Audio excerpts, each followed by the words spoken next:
Hello and welcome to everyone in V V education services Bhopal. आज हम इस क्लास में एमबीए थर्ड सेमेस्टर में फाइनेंशियल मैनेजमेंट का जो सब्जेक्ट है वर्किंग कैपिटल मैनेजमेंट, उसकी थर्ड यूनिट का टॉपिक आज हम यहाँ पर डिस्कस करेंगे। आज का टॉपिक हमारा यहाँ पर है केस बजट, मतलब नगद बजट। जो पैसे का बजट है, केस मतलब जो पैसा है, पैसे के बजट के बारे में कि ये मतलब किसी भी बिजनेस में या कंपनी में कैसे बनाया जाता है और इसका फिक्स्ड टाइमिंग क्या होता है, इसकी मतलब कहना चाहिए कि इसकी जो भी डिटेल्स है इसके बारे में हम यहाँ पर वन बाय वन करके डिस्क्राइब करेंगे। इसकी डेफिनेशन के साथ में हम यहाँ पर स्टार्ट करते हैं। सबसे पहले यहाँ पर देखेंगे हम इसकी जो मीनिंग है उसके बारे में। और केस बजट क्या होता है? केस बजट को हम यहाँ पर फाइनेंशियल प्लानिंग भी बोल सकते हैं। फाइनेंशियल प्लानिंग बोल सकते हैं जैसे कि कोई मान लो कि एक फिक्स्ड टाइमिंग के लिए किसी भी बिजनेस के पास में जो पैसा आने वाला है और जो पैसा जाने वाला है उसका यहाँ पर सारा रिकॉर्ड मेंटेन करके रखा जाता है, जिससे ये पता चलता है कि कंपनी को कोई लॉस तो नहीं हो रहा है, मतलब कोई पैसे की कमी तो नहीं हो रही है, या फिर पैसा अगर मतलब जो कंपनी है या जो बिजनेस है वो प्रॉफिट में है या लॉस में तो नहीं है। इन सारी चीज़ों को चेक करने के लिए यहाँ पर बजट बनाया जाता है। और इससे क्या होता है कि इससे किसी भी बिजनेस में या कंपनी में पैसे की कमी भी नहीं होती है केस बजट बनाने से। ठीक, तो हम यहाँ पर स्टार्ट करते हैं अपनी मीनिंग के साथ में। केस बजट की मीनिंग देखते हैं। सबसे पहले हम यहाँ पर जैसे देखो ये डायग्राम में दिखा रहा है कि कैसे केस का बजट बना रहा है, पैसे का बजट बना रहा है कैलकुलेशन से कि कंपनी को लॉस हुआ या प्रॉफिट हुआ उसका। ठीक, case budget is a forecast statement the describe the future case inflow and case outflow of a business. मतलब जो बिजनेस है, बिजनेस में मतलब ये सबसे पहले तो जो केस बजट है, केस बजट क्या है? ये एक फॉरकास्ट स्टेटमेंट है। ये एक ऐसा अनुमानित विवरण मतलब फॉरकास्ट स्टेटमेंट है जिसमें क्या होता है कि किसी भी बिजनेस, जैसे कि कोई भी ये बिजनेस है कि जिसमें किसी बिजनेस के आने वाले समय में, मतलब यहाँ पर फ्यूचर की बात हो रही है, किसी भी बिजनेस में यहाँ पर आने वाले समय में होने वाली नगद प्राप्ति मतलब आना। ठीक है, मतलब यहाँ पर बात किस चीज़ की हो रही है? केस इनफ्लो की बात हो रही है। और नगद भुगतान मतलब केस आउटफ्लो, मतलब यहाँ पर पेमेंट कर रहे हैं, भुगतान कर रहे हैं, मतलब पैसा जा रहा है। ठीक है, यहाँ पर पहले से इसको लिख करके रखा जाता है या रिकॉर्ड को मेंटेन करके रखा जाता है। यहाँ पर सबसे पहले क्या बता रहा है कि जो केस बजट है वो क्या है? एक फॉरकास्ट स्टेटमेंट है, या हम इसको एक फाइनेंशियल प्लानिंग भी बोल सकते हैं। जिसमें क्या हो रहा है? जिसमें किसी भी बिजनेस के जो फ्यूचर में यहाँ पर पैसा आने वाला है और जो पैसा जाने वाला है, इन दोनों चीज़ों को यहाँ पर दोनों चीज़ों का जो भी रिकॉर्ड होता है उसको मेंटेन करके रखा जाता है। ठीक, इससे यह पता चलता है कि फ्यूचर में नगद की कमी मतलब डेफिक्ट होगी या अधिशेष मतलब सरप्लस होगा, मतलब पैसे की कमी होगी या यहाँ पर पैसे बढ़ेंगे, सरप्लस होगा। इस चीज़ के बारे में यहाँ पर पता चलता है। किससे पता चल रहा है? केस बजट से। केस बजट क्या है? एक फाइनेंशियल प्लानिंग है जिसमें क्या होता है कि एक फिक्स्ड टाइमिंग के लिए किसी भी बिजनेस के पास में जो पैसा आने वाला रहता है और जो पैसा जाने वाला रहता है उस दोनों के रिकॉर्ड को यहाँ पर मेंटेन करके रखा जाता है, जिससे पता चलता है कि पैसे की कमी हो रही है या पैसा बढ़ रहा है किसी भी बिजनेस में। ठीक, ये होता है केस बजट। अब हम यहाँ पर आगे देखते हैं।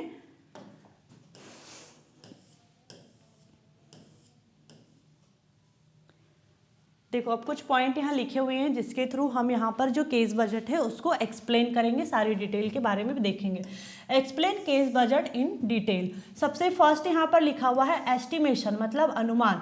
ठीक है, एस्टिमेशन का हिंदी मीनिंग होता है अनुमान।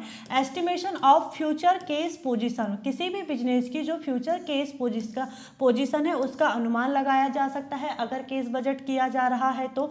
The source of case inflow और रिकॉर्डेड, मतलब जो केस इनफ्लो के सोर्सेज हो गए उनका रिकॉर्ड किया जाता है।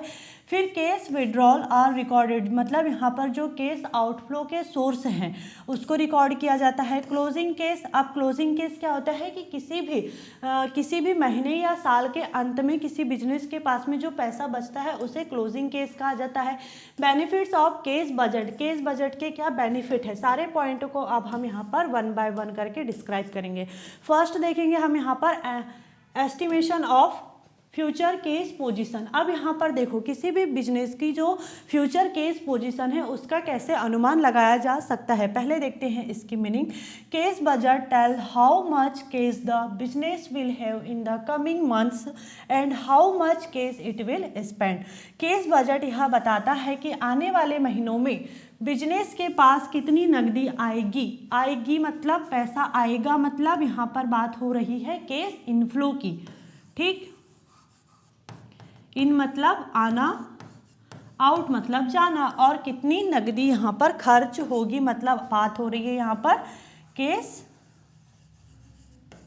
आउटफ्लो की। मतलब आउट मतलब जाना, इन मतलब आना, मतलब पैसे का आना तो इनफ्लो और पैसे का जाना आउट मतलब आउटफ्लो। ठीक, इसको अच्छे से ध्यान रखना। ठीक, केस बजट यह बताता है कि जो केस बजट हम बनाते हैं उससे क्या पता चलता है कि आने वाले महीने में, मतलब बात किसकी हो रही है, फ्यूचर की। किसी भी बिजनेस में जो फ्यूचर में यहाँ पर पैसा आने वाला है और जाने वाला है उसका यहाँ पर अनुमान लगाया जाता है किसके थ्रू, केस बजट के थ्रू। अब हम इसको यहाँ पर समझेंगे एक एग्जाम्पल के थ्रू। ठीक है, मान लेते हैं कि ये कोई एक शॉप है, ग्रॉसरी शॉप है, मतलब कि एक किराने की दुकान है। ठीक है, अब इस किराने की दुकान में यहाँ पर 5,000 रुपये पहले से ही रखा हुआ है, पहले से ही यहाँ पर 5,000 रुपये रखा है। अब देखते हैं कि केस इनफ्लो कितना है। केस इनफ्लो मान लेते हैं यहाँ पर 10,000। मान लो कि किसी कस्टमर के ऊपर उधारी होगी तो वो पैसा ला करके देने वाला है, मतलब दुकान में पैसा आने वाला है, मतलब केस क्या हो रहा है, इनफ्लो हो रहा है। केस इनफ्लो है मान लो 10,000 रुपये। ठीक है, अब मान लेते हैं यहाँ पर टोटल कितना पैसा हो गया, पहले से 5,000 रुपये रखा था तो उसको भी यहाँ पर काउंट किया जाएगा, और यहाँ पर जो इनफ्लो हो रहा है वो कितने का, 10,000 का, तो टोटल कितना हो गया, 15,000 रुपये हो गया। अब मान लेते हैं यहाँ पर केस आउटफ्लो भी निकालना जरूरी है। केस आउटफ्लो कैसे होगा, अब ये जो शॉप है, ठीक, इस शॉप का यहाँ पर रेंट देना होगा, है ना, एम्प्लॉय को सैलरी वगैरह भी देनी होगी। तो मान लेते हैं कि रेंट देना होगा इसको 5,000 रुपये, तो ये 5,000 रुपये तो इसके पास से चला गया, है ना। दुकान के पास 15,000 रुपये थे, उसमें से 5,000 रुपये चले गए, उसने दुकान का रेंट दे दिया, इसीलिए तो टोटल कितना पैसा बचा, टोटल यहाँ पर पैसा बचा 10,000 रुपये। तो ये क्या है, ये यहाँ पर किसी भी बिजनेस का जो फ्यूचर केस पोजीशन है उसका अनुमान हमने इस तरीके से लगाया। तो ऐसे ही यहाँ पर सबसे पहले जो बिजनेस के पास में पैसा रखा हुआ है, फिर केस इनफ्लो और फिर जो केस आउटफ्लो होता है, सारी चीज़ों का कैलकुलेशन करके हम किसी भी बिजनेस का फ्यूचर केस पोजीशन का एस्टिमेशन कर सकते हैं। आगे देखते हैं।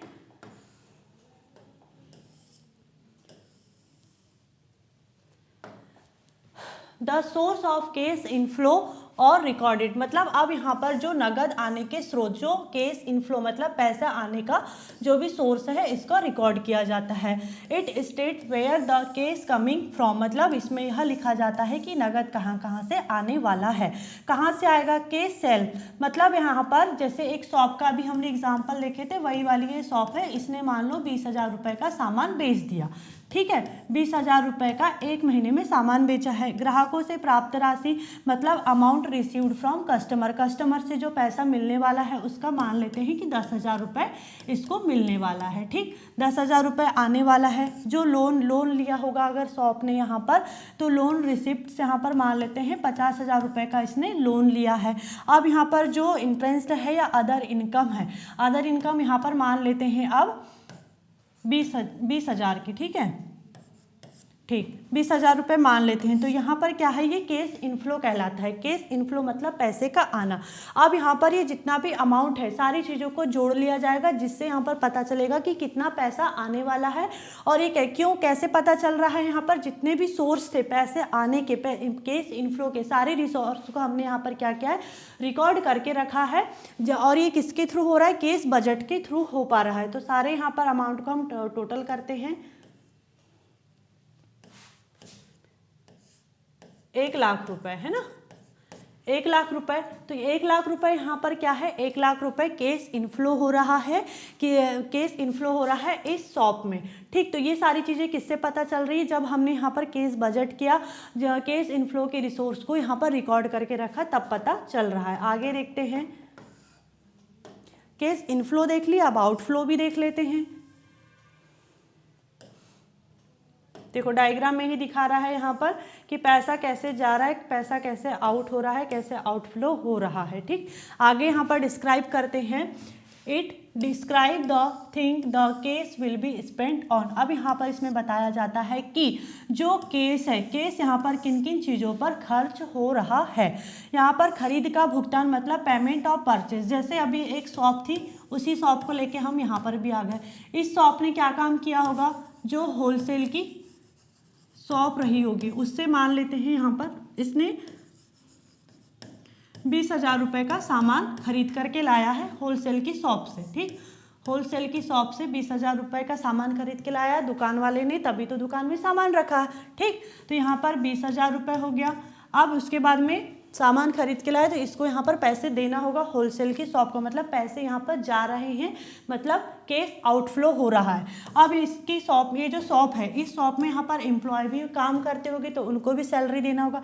मान लो कि 10,000 रुपये सैलरी दी जा रही है। ठीक है, अब मान लेते हैं यहाँ पर रेंट पर है वो शॉप, तो शॉप का रेंट दे देते हैं, मान लो 10,000 रुपये रेंट भी दे देते हैं।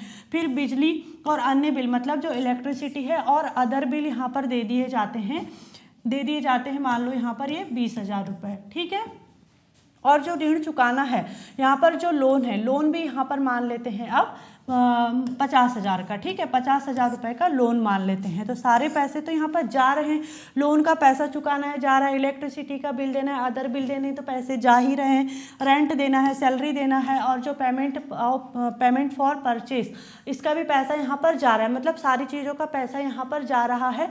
तो यहाँ पर ये क्या है, केस आउटफ्लो की रिसोर्स है जिसको मेंटेन करके रखा गया है, जिससे पता चलता है कि किसी भी बिजनेस में यहाँ पर पैसा कितना जा रहा है। तो अब हम इसका यहाँ पर कैलकुलेशन करके देख लेते हैं।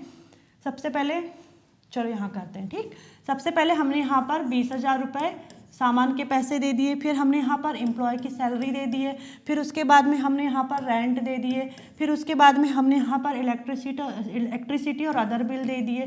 ठीक, फिर हमने यहाँ पर जो लोन का रीपेमेंट भी कर दिया। अब इसका अगर हम टोटल करेंगे तो कितना होगा, 60, 20, 20, 40, 50, 60 और ये 50, 1,10,000। ठीक, 1,10,000 रुपये हो रहा है यहाँ पर।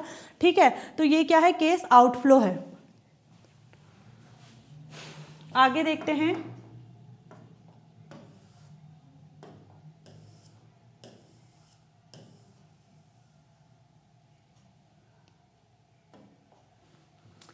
Closing case. अब क्लोजिंग केस क्या होता है, अंतिम नगद केस क्या होता है, किसी भी बिजनेस के पास में किसी महीने में या साल के अंत में जो पैसा बचता है, मतलब पैसा आउटफ्लो होने के बाद, इनफ्लो होने के बाद में सारी चीज़ों को यहाँ पर मेंटेन किया जाता है। जो ओपनिंग केस रहता है उसे भी काउंट किया जाता है। सारी चीज़ों का कैलकुलेशन करने के बाद में जो पैसा बचता है उसे कहा जाता है क्लोजिंग केस। अब यहाँ पर देखो, इससे क्या पता चलता है, इससे पता चलता है यहाँ पर नगद अधिशेष मतलब सरप्लस, नगद बच रहा है। ठीक है, सरप्लस हो रहा है मतलब पैसा यहाँ पर बढ़ रहा, मतलब बचा है, बढ़ा है, मतलब जो बिजनेस है वो फायदे में रहा है। और नगद की कमी मतलब डेफिक्ट हो रहा है, मतलब नगद यहाँ पर कम पड़ा है, मतलब जो शॉप है वो लॉस में गई है। मान लेते हैं कि यहाँ पर जो शॉप थी, किराना शॉप थी, उसका जो ओपनिंग केस है, ओपनिंग केस से मान लेते हैं 6,000 रुपये। ठीक है, 6,000 रुपये मान लेते हैं। यहाँ पर केस इनफ्लो हुआ, मान लो कहीं से इसके मतलब जो शॉप है, शॉप से कहीं से पैसा आया होगा, जैसे कि जो मतलब क्रेडिट पर किसी ने सामान लेके होगा, किसी कस्टमर ने, क्रेडिट मतलब होता है उधार, उधार पर किसी ने सामान लेकर के गया होगा, उसका पैसा वो देने वाला है, 14,000 रुपये देने वाला है। फिर आता है केस आउटफ्लो। ठीक, केस आउटफ्लो में क्या होता है, मान लेते हैं कि केस आउटफ्लो होने वाला है 9,000 रुपये। अब यहाँ पर हम इसका कैलकुलेशन करेंगे तो कितना होगा, 14 और 6 20 - 9 11। ठीक, 11,000 रुपये। 11,000 रुपये यहाँ पर क्या हो रहा है, जो ओपनिंग केस था, जो केस इनफ्लो था, केस इनफ्लो, जैसे यहाँ पर देखो, पहले दोनों का टोटल करेंगे तो कितना आएगा 20, और उसमें से ये आउटफ्लो को यहाँ पर माइनस कर देंगे तो 11,000 यहाँ पर आएगा। ठीक, मतलब जो 11,000 रुपये है, 11,000 रुपये क्या है, 11,000 रुपये इस शॉप का यहाँ पर क्लोजिंग केस है। इसके पास जो ओपनिंग केस था, केस इनफ्लो हुआ, आउटफ्लो हुआ, सभी का कैलकुलेशन करने के बाद लास्ट में जो पैसा बचता है उसे क्लोजिंग केस कहा जाता है। ठीक, अब हम देखते हैं आगे। बेनिफिट्स ऑफ केस बजट, अगर केस बजट कर रहे हैं तो उससे क्या क्या बेनिफिट्स हो सकते हैं। तो नकदी की कमी से बचा, मतलब अवॉइडिंग केस शॉर्टेज, मतलब जो केस शॉर्टेज है वो नहीं होगा, उससे बचा जा सकता है। अगर यहाँ पर केस का, जैसे कई बार घर में भी केस बजट बनाया जाता है कि हमें कितना कहाँ पर खर्च करना है, और कभी मान लो कि बजट गड़बड़ाता है तो हम उसको पहले ही यहाँ पर सेट करके रख लेते हैं, जिससे क्या होता है कि जो केस शॉर्टेज है वो नहीं होता है।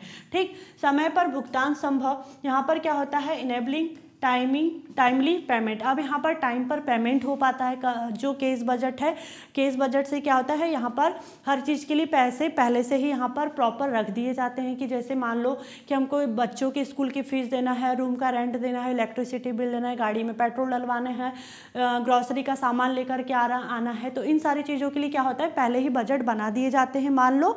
तो इससे क्या होता है, यहाँ पर समय पर मतलब केस शॉर्टेज भी नहीं होता है और टाइम पर पेमेंट भी हो जाता है। ठीक, तो ये तो एक एग्जाम्पल था फॉर नॉर्मल, जैसे अभी घर का जो एग्जाम्पल दिए। कार्यशील पूंजी का नियंत्रण, अब यहाँ पर क्या होगा, कंट्रोलिंग वर्किंग कैपिटल। अब यहाँ पर वर्किंग कैपिटल क्या होता है, ये हमने फर्स्ट यूनिट में पढ़े थे कि वर्किंग कैपिटल क्या होता है। वर्किंग कैपिटल जैसे कि जो हमारा मतलब डे टू डे यहाँ पर एक्सपेंसेस है, डे टू डे एक्सपेंसेस के लिए मतलब जो रोज़मर्रा का हमारा खर्चा होता है उसके लिए जो हमें पैसे चाहिए होते हैं उसको कहा जाता है वर्किंग कैपिटल। तो यहाँ पर क्या होता है, जो वर्किंग कैपिटल है, वर्किंग कैपिटल भी कंट्रोल होती है। जैसे केस बजट बना लिया जाता है, केस बजट कभी कभी मान लो कि ज़्यादा बन जाता है किसी चीज़ का, तो हम अपने जो भी फालतू के खर्चे रहते हैं वो नहीं करते हैं। यहाँ पर जो हमारा वर्किंग कैपिटल है वो कंट्रोल हो जाता है।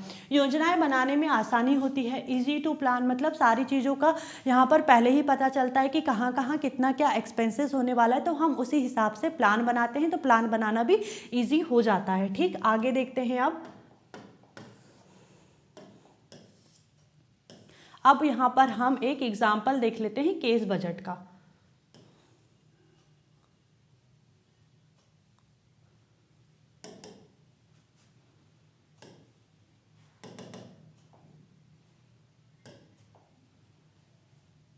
ठीक है, एग्जाम्पल में देख लेते हैं। अब हम यहाँ पर सोहन किराना स्टोर अप्रैल मंथ का केस बजट बना रहा है। मान लेते हैं कि कोई सोहन किराना स्टोर है, अब वो अप्रैल मंथ का यहाँ पर क्या कर रहा है, केस बजट बना रहा है। तो इसके पास में ओपनिंग केस कितना है, ओपनिंग केस बोलने से यहाँ पर शुरुआत में कितना पैसा रखा है, 2000 रुपये रखा हुआ है। अब यहाँ पर केस इनफ्लो मतलब आने वाला पैसा कितना है, मान लो कि इसकी केस सेल कितनी हुई है, 10,000 रुपये की हुई है। ग्राहकों से इसका पेमेंट आने वाला है यहाँ पर 3,000 रुपये का, तो टोटल कितना हो गया, 13,000 रुपये यहाँ पर केस इनफ्लो होने वाला है। फिर यहाँ पर केस आउटफ्लो मतलब जाने वाली नकदी। अब यहाँ पर उसको दुकान में जो सोहन किराना स्टोर है वहाँ पर सामान ख़त्म भी तो होता होगा, तो सामान उसे होलसेल की शॉप से खरीद के भी लाना पड़ता होगा, उसके लिए इसको चाहिए 8,000 रुपये। और बिजली का बिल देना है मान लो इसको 1,000 रुपये, तो टोटल कितना हो गया, 9,000 रुपये। आगे देखते हैं इसको, आगे इसका कैलकुलेशन किया हुआ है। यहाँ पर पेमेंट याद रखना 2,000 रुपये था, फिर 13,000 रुपये केस इनफ्लो था, केस आउटफ्लो 9,000 रुपये। आगे देखते हैं इसका कैलकुलेशन करते हैं अब केस बजट का कैलकुलेशन। ठीक, देखो अब यहाँ पर जो उपलब्ध नगद मतलब जो ओपनिंग केस और इनफ्लो, जो केस इनफ्लो था पहले इस अमाउंट को जोड़ लिया जाएगा, मतलब कि ओपनिंग केस कितना था 2,000 रुपये और जो इनफ्लो हुआ था वो कितना था 13,000, तो टोटल कितना हो गया 15,000 रुपये हो गया। और यहाँ से आउटफ्लो को यहाँ पर माइनस कर दिया जाएगा क्योंकि ये पैसा तो चला जाएगा ना। तो यहाँ पर देखो क्लोजिंग केस बैलेंस जो 15,000 रुपये है, 15,000 में से ये क्या है, ये ओपनिंग केस है और इनफ्लो, ये दोनों चीज़ों का यहाँ पर ये 15,000 रुपये अमाउंट आया है ये। फिर उसके बाद में यहाँ पर क्या होगा, जो आउटफ्लो हुआ, जो पैसा चला गया उसको माइनस कर देंगे, मतलब कितना हुआ था आउटफ्लो 9,000 रुपये हुआ था, माइनस कर दिए तो कितना आया 6,000 रुपये आया। तो ये 6,000 रुपये क्या है, ये 6,000 रुपये यहाँ पर जो अप्रैल मंथ के लास्ट में सोहन किराना स्टोर के पास 6,000 नगद बचेगा, ये क्या है केस सरप्लस है। कोई नगद की कमी इसके पास में नहीं आई। ठीक, तो यहाँ पर ये सारी चीज़ें किस कारण से पॉसिबल हो पाई, केस बजट के कारण पॉसिबल हो पाई है। ठीक, तो आज का हमारा टॉपिक क्या था, केस बजट आज का हमारा टॉपिक था। केस बजट को हम फॉरकास्ट स्टेटमेंट या एक फाइनेंशियल प्लानिंग बोलते हैं, जिसमें हम यहाँ पर एक फिक्स्ड टाइमिंग के लिए किसी भी बिजनेस का जो पैसा आने वाला है मतलब केस इनफ्लो, और जो पैसा जाने वाला है मतलब केस आउटफ्लो, इन दोनों चीज़ों के जो रिसोर्स मतलब जो भी सोर्सेस होते हैं उनको रिकॉर्ड करते हैं, और उनके जो रिकॉर्ड होते हैं उसको मेंटेन करके रखते हैं, जिससे क्या होता है किसी भी बिजनेस में यहाँ पर पैसे की कमी नहीं आती है। ठीक, I hope this topic is clear and thank you for watching this video.